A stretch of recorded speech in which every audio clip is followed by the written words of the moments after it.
प्रिय दर्शकों, आज फिर नया वीडियो नई जानकारी लेके हम हाजिर हुए हैं। आज हम आपको ऐसी ज्ञान की 3 बात बताएंगे।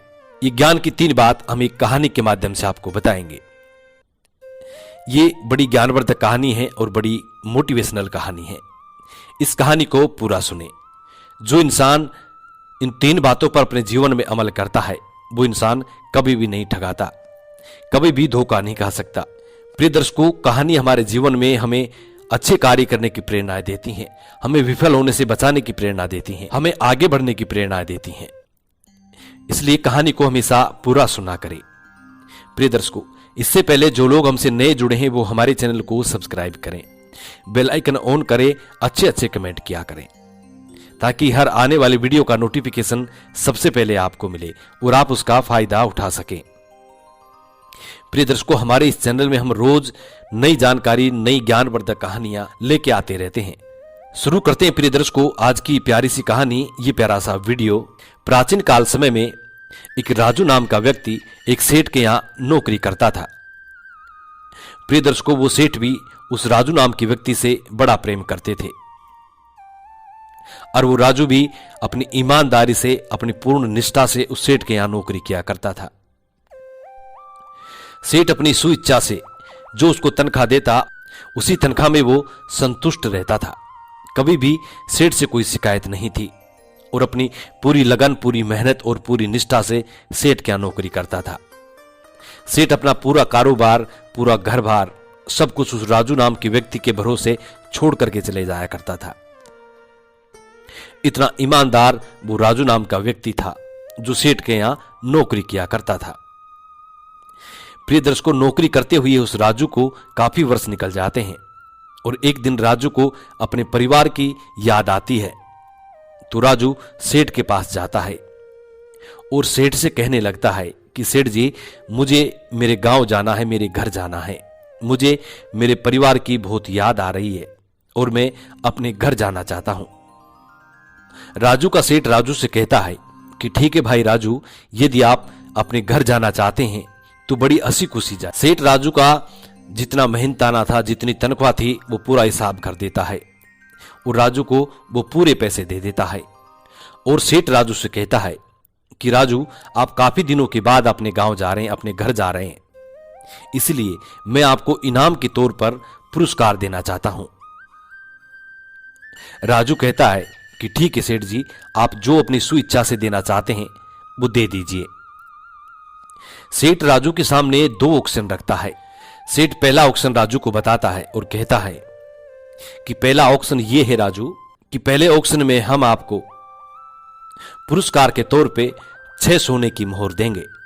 दूसरा ऑप्शन सेठ बताते हैं कि दूसरा ऑप्शन ये है कि हम आपको 3 ऐसी ज्ञान की बात बताएंगे जो आपको आपके जीवन में सदैव प्रेरणा देती रहेंगी। वो राजू सेठ के ज्ञान से अच्छी तरह परिचित था क्योंकि सेठ के वहां काफी वर्षों से नौकरी कर रहा था। तो राजू यह अच्छी तरह जानता था कि सेठ बहुत ज्ञानी आदमी है, सेठ में कूट कूट के ज्ञान भरा हुआ है और सेठ जो कहता है वो अटल सत्य होता है। इसलिए काफी देर सोचने के बाद राजू सेठ से कहता है कि सेठ जी, मुझे आपकी 6 सोने की मोहर नहीं चाहिए क्योंकि पैसा तो मेरे पास बहुत है, इतने वर्षों से आपके यहां कमा रहा हूं, सभी पैसा मेरा इकट्ठा हो गया है और सभी मैंने जोड़ रखा है, इसलिए पैसों की मुझे जरूरत नहीं है, सोने की मोहर की जरूरत नहीं है। आप मुझे वो 3 ज्ञान की बात बता दीजिए और मुझे 3 ज्ञान की बातों से पुरस्कारित कर दीजिए। प्रिय दर्शकों, राजू की इतनी बात सुनने के बाद सेठ राजू से कहता है तो ठीक है राजू, आप 3 ज्ञान की बात सुन लीजिए। वो सेठ राजू को पहली ज्ञान की बात बताता है कि राजू गौर से सुन लो। सेठ कहता है कि राजू, पहली ज्ञान की बात यह है, जाना हमेशा रास्ते से, चाहे फेर ही क्यों ना हो।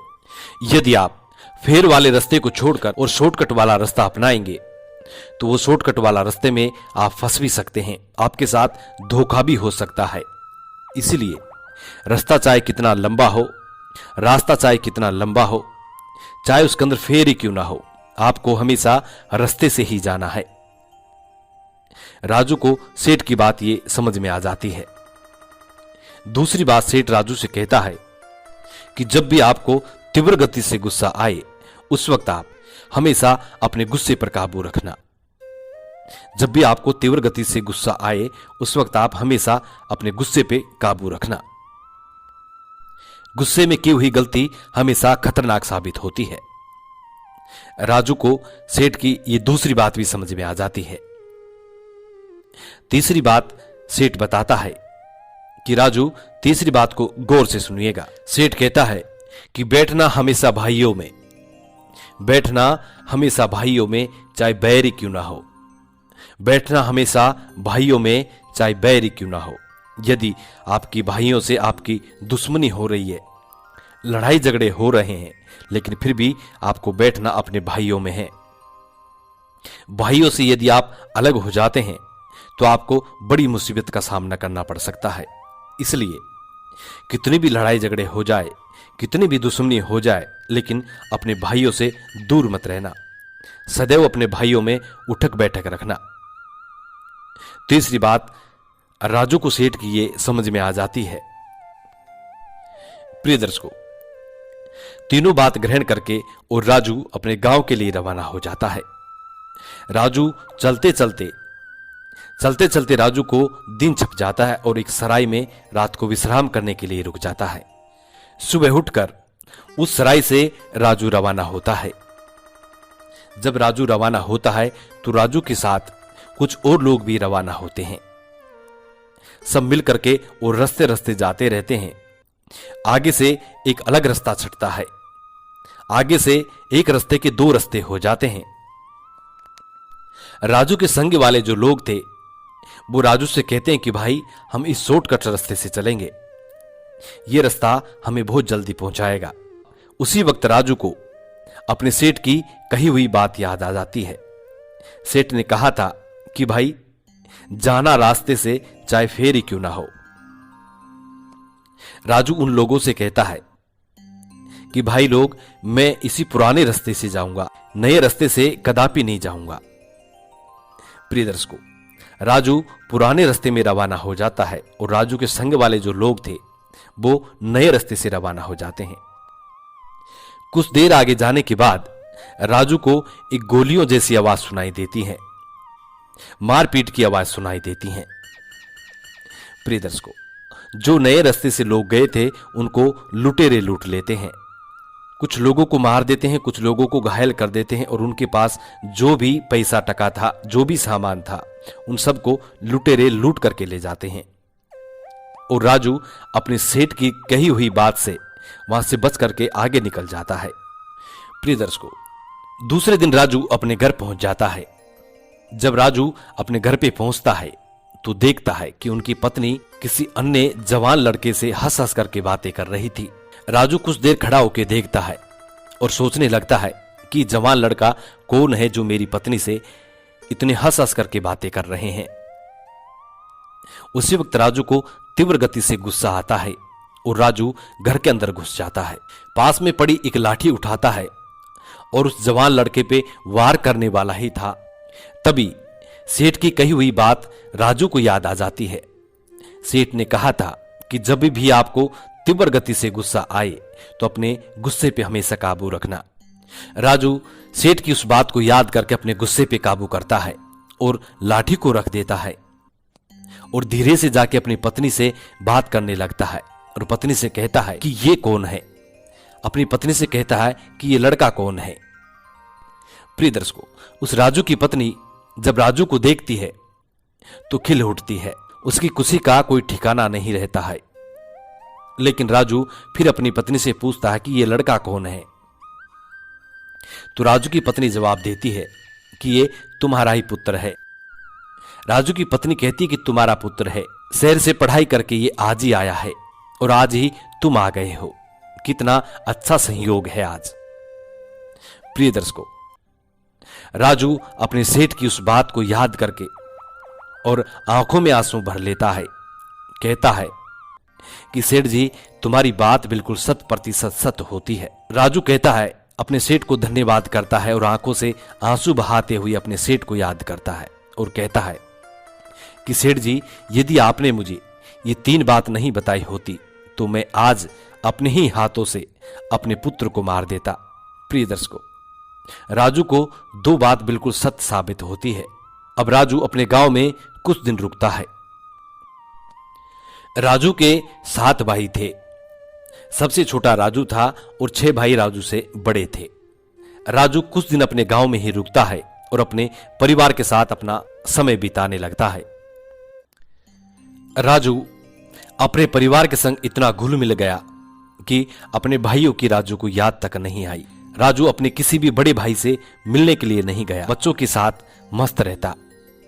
कुछ दिनों बाद में राजू का किसी अन्य व्यक्ति से झगड़ा हो जाता है और झगड़ा भी इतना तेज होता है कि एक दूसरे को मारने की तक नौबत आ जाती है। प्रिय दर्शकों, उस वक्त राजू को अपने सेठ की वो आखिरी कही हुई बात याद आती है। सेठ ने कहा था कि राजू, बैठना भाइयों में चाहे बैर क्यों ना हो। प्रिय दर्शकों, राजू को उस वक्त अपने सेठ की कही हुई बात याद आती है और राजू तुरंत अपने भाइयों के पास जाता है और अपने भाइयों से क्षमा याचना करता है। कहता है कि भाइयों, क्षमा याचना करता है और अपने भाइयों से मदद की गुहार लगाता है। प्रिय दर्शकों, कहते हैं कि भाई खुद मार सकता है लेकिन किसी अन्य को नहीं मारने देता। भाई जैसी ताकत इस दुनिया में दूसरी नहीं होती है। भाई हमारी एक भुजा होती है। भाई से बड़ा दुश्मन भी कोई नहीं होता है और भाई से बड़ा मित्र भी कोई नहीं होता है। प्रिय दर्शकों, राजू के पूरे भाई राजू के साथ लग जाते हैं और कंधा से कंधा मिला करके और लड़ने के लिए तैयार हो जाते हैं। कहते हैं कि कौन है हमारे भाई को मारने वाला। राजू के पूरे भाई मिलकर जान बचाते हैं और जो राजू का दुश्मन था उसका नामो निशान मिटा देते हैं। इसलिए कहते हैं कि बैठना हमेशा भाइयों में चाहे बैर क्यों ना हो। भाई जैसा मित्र नहीं है, भाई जैसा हमदर्दी नहीं है, भाई जैसा कोई साथी नहीं है। प्रिय दर्शकों, सेठ की तीनों बात सत्य साबित होती है और राजू अपने सेठ को धन्यवाद कहता है। प्रिय दर्शकों, इन तीनों बातों को हमने हमारे जीवन में अच्छी तरह ग्रहण कर लिया है। यदि आपने इन 3 बातों को अपने जीवन में ग्रहण नहीं किया है तो इन 3 बातों को जरूर ग्रहण करें और इन पे हमेशा अमल करें। आप जीवन में कभी भी किसी भी संकट में नहीं फंस सकते। हम उम्मीद करते हैं कि ये जानकारी आप लोगों को जरूर पसंद आई होगी और इस जानकारी से आप ढेर सारी प्रेरणाएं लेंगे। जी नमस्कार, धन्यवाद।